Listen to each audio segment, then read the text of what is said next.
అఘాయిత్యార్యంతో పాటు స్వకార్యం కూడా చేసిన ముగ్గురు పోలీస్ అధికారులు జైలు పాలయ్యారు. బీఆర్ఎస్ ప్రభుత్వ హయాంలో ఆ పార్టీ ముఖ్యనేత ఇచ్చిన ఆదేశాలతో ప్రతిపక్ష నేతల ఫోన్లు ట్యాపింగ్ చేశారు. అప్పటి అపోజిషన్ లీడర్, ప్రస్తుత ముఖ్యమంత్రి రేవంత్ రెడ్డితో పాటు అతని సోదరులు, బంధువులు, అనుచరుల మొబైల్ ఫోన్లపై నిఘా పెట్టారు. అధికార పార్టీ నేతలు పనులు చేసుకుంటేనే వ్యాపారుల ఫోన్లు ట్యాప్ చేసి కోట్లు దండుకున్నట్లు ఈ పోలీస్ అధికారులపై ఆరోపణలున్నాయి.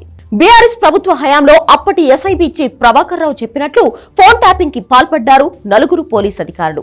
ఈ కేసులో మొదట ప్రణీత్ రావు పట్టుబడగా ఆయన కస్టడీలో చెప్పిన నిజాలతో ఇద్దరు అదనపు ఎస్పీలు భుజంగరావు, తిరుపతిన అరెస్ట్ అయ్యారు. ఇంకా ఎస్ఐబీ మాజీ chief Prabhakar Rao, task force మాజీ DCP Radhakishan Rao, I news media channel MD Shravan Rao కోసం పోలీసులు వెతుకుతున్నారు. ప్రభాకర్ రావు, రాధాకిషన్ రావు చెన్నై ద్వారా అమెరికాకు చెక్కేసినట్లు పోలీసులు గుర్తించారు. News channel MD Shravan London లో ఉన్నట్లు తేలింది. ఈ ముగ్గురి కోసం పోలీసులు లుకౌట్ నోటీసులు జారీ చేశారు. ఇంటర్నేషనల్ ఎయిర్పోర్ట్స్ ని అలర్ట్ చేశారు. రేవంత్ రెడ్డి ఇంటి దగ్గరలోనే ఓ కమర్షియల్ బిల్డింగ్ అద్దెకు తీసుకుని ట్యాపింగ్ ఆఫీస్ ఓపెన్ చేశాడు మాజీ డీసీపీ ప్రణీత్ రావు. రేవంత్ రెడ్డితో పాటు ఆయన సోదరులు, బంధువుల ఫోన్లను ట్యాప్ చేయడం మొదలు పెట్టారు. 2 కిలోమీటర్ల దూరం వరకు కూడా ఫోన్లు ట్యాప్ అయ్యేలా వ్యవస్థను ఏర్పాటు చేసుకున్నారు. ఎమ్మెల్యేల కొనుగోలు కేసులో బీఆర్ఎస్ ఎమ్మెల్యేల ఫోన్లను కూడా ఈ ముఠాయే ట్యాపింగ్ చేసినట్లు తేలింది.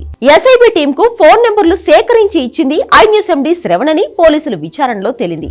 ప్రణీత్ రావు ఇచ్చిన ఆధారాలతో శ్రవణ్ ఇంటితో పాటు న్యూస్ ఛానల్లోనూ పోలీసులు సెర్చ్ చేశారు. ఛానల్ ఆఫీస్ లో ప్రత్యేకంగా సర్వర్ రూమ్ ఏర్పాటు చేసి వ్యాపారులు, రాజకీయ నేతల ఫోన్లను ట్యాపింగ్ చేసినట్లు తేలింది. ఈ కేసులో ఇప్పటికే అరెస్ట్ అయిన పోలీస్ అధికారులు భుజంగరావు, తిరుపతినకు కోర్టు 14 రోజులు, ప్రణీత్ రావుని ఈ నెల 28 వరకు రిమాండ్ కు పంపింది. దాంతో కోంపల్లిలోని జడ్జి నివాసం నుంచి ఈ ముగ్గురిని చంచల్గూడ జైలుకు తరలించారు పోలీసులు. మరో ముగ్గురు కోసం పోలీసులు లుకౌట్ నోటీసులు జారీ చేశారు. ఈ స్పై టీమ్ కి సహకరించిన కొందరు పోలీసులను కూడా అరెస్ట్ చేసే అవకాశాలు ఉన్నాయి.